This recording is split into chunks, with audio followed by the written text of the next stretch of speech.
Hi everyone! Welcome to Babe's Corner. Guys, pahinga muna tayo ngayon sa pagbuo ng Lego. So, magluluto naman tayo today. For today's video, magluluto ako ng ribs mechado. So, let's go guys. Umpisahan na natin. Ito yung mga ingredients.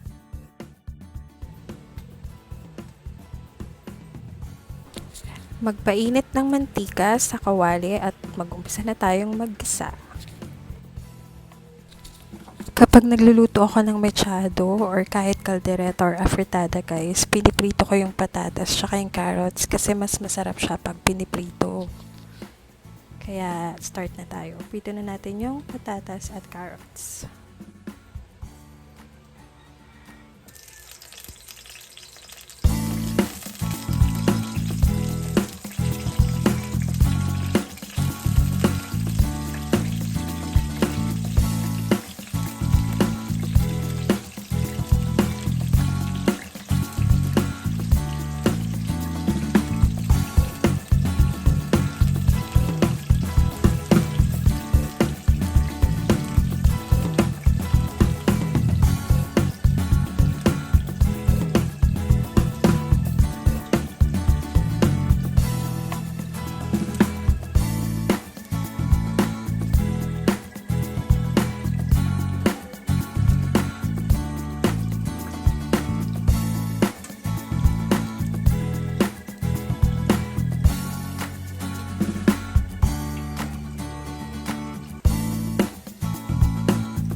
So, yan. Kapag naprito na natin yung patatas, lagay na natin muna siya sa isang lalagyan. Then, piprito na natin yung iba and yung carrots.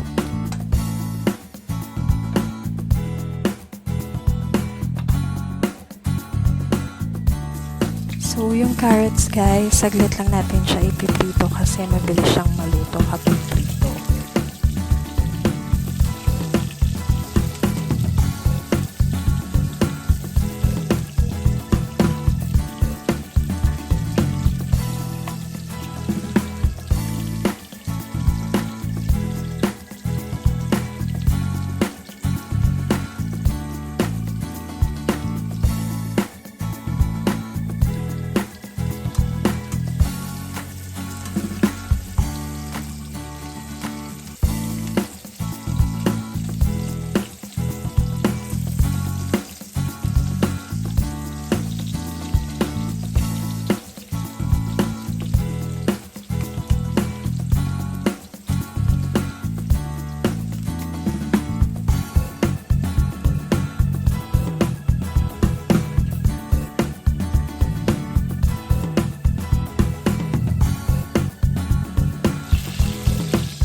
Ayan guys, pagkatapos natin iprito yung potatoes and carrots, nagigisa na tayo ng bawang, ng sibuyas, and yung tomatoes.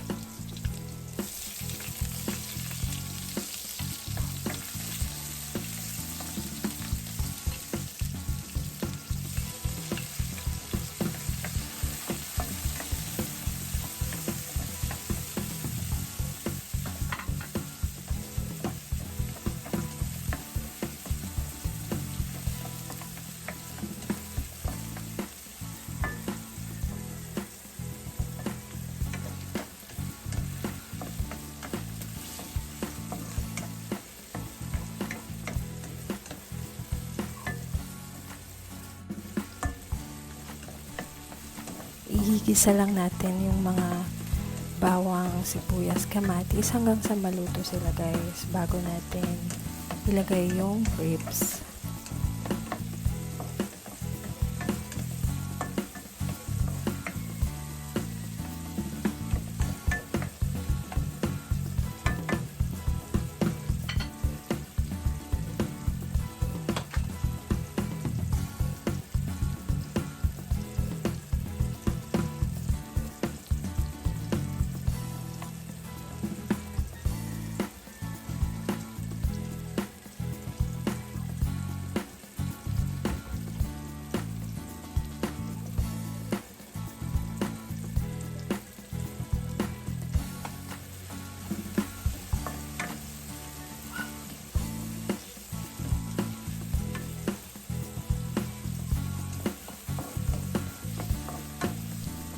So yan, kapag naluto na yung sibuyas at kamatis, ilagay na natin yung ribs. Igigisa din natin siya sa kamatis at sibuyas.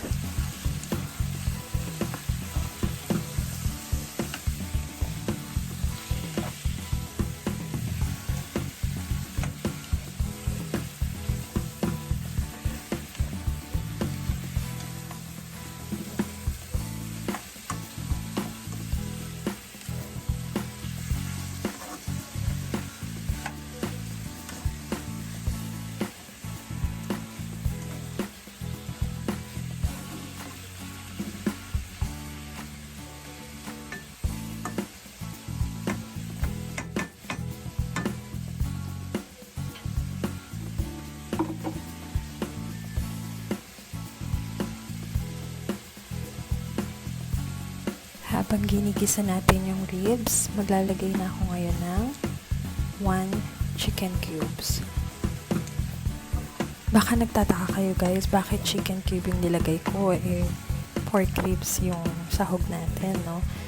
For me kasi mas less yung alat ng chicken cubes kesa sa pork cubes. Kaya yan yung nilalagay ko talaga, chicken cube. Pero pwede din naman pork cube. Depende naman sa inyo. So, ngayon tatakpan na natin muna para maluto yung ribs.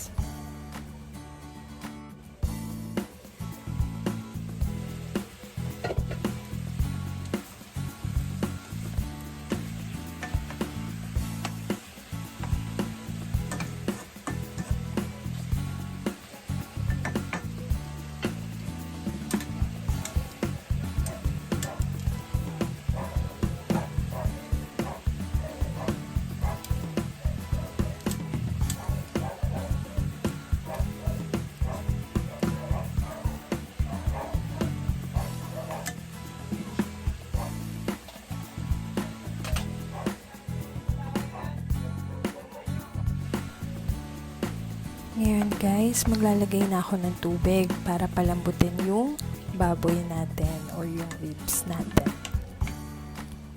Depende sa inyo yung dami ng tubig. Ako kasi tinatansya ko lang So kapag kulang, kapag matigas pa yung baboy at kulang pa sa tubig, nagdadagdag ako hanggang sa lumambot na yung baboy.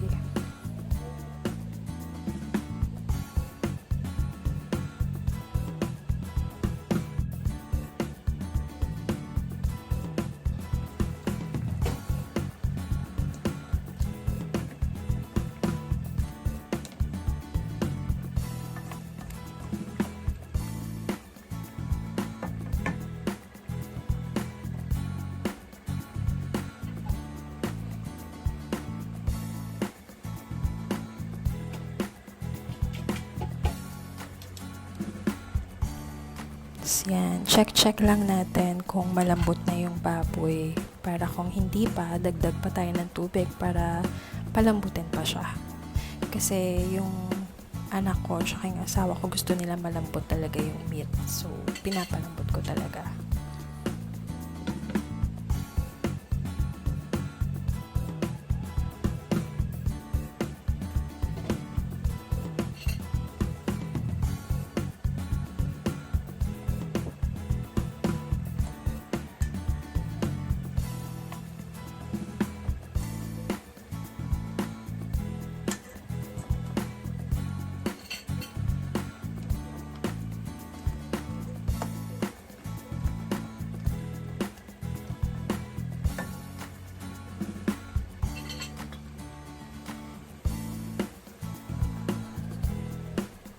So yan, magdadagdag pa ako ng water guys ha, kasi hindi pa siya ganun kalambot eh. Palambutin ko pa, okay?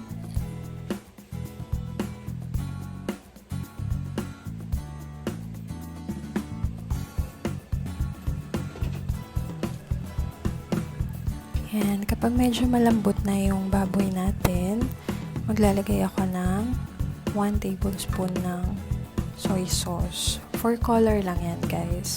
Optional naman siya.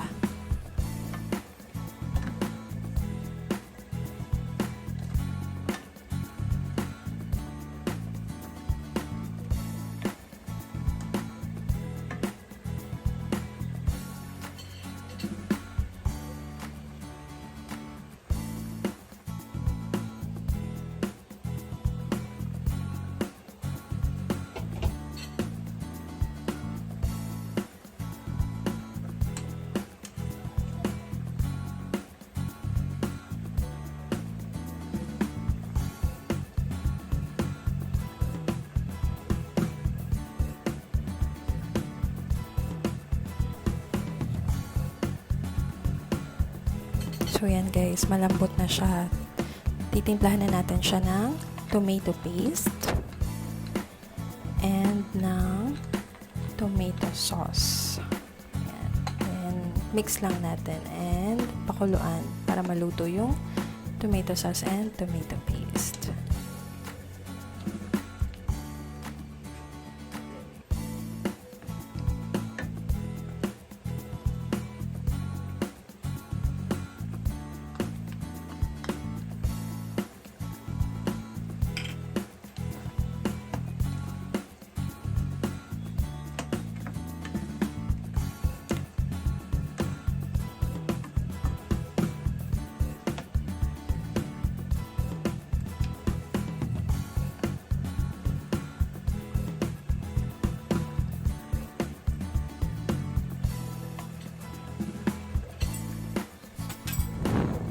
Tapos, ilagay na natin yung bell pepper. Then, hayaan lang natin siyang maluto.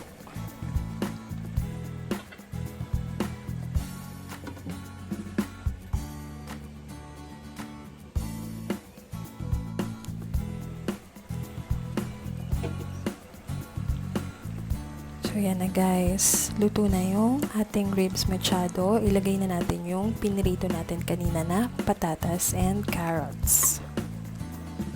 Then, hayaan lang natin siyang mag-simmer konti. Then, finish na siya. Pwede na natin siyang i-serve.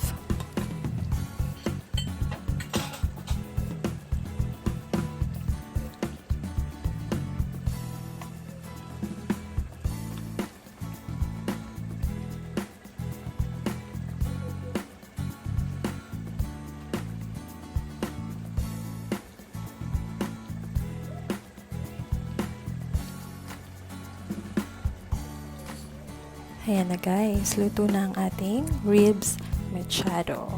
Yan, ako mapapasarap na naman ang kain ng aking mag-ama. So, I hope you enjoy this video guys. Please don't forget to like, share, and subscribe. Bye!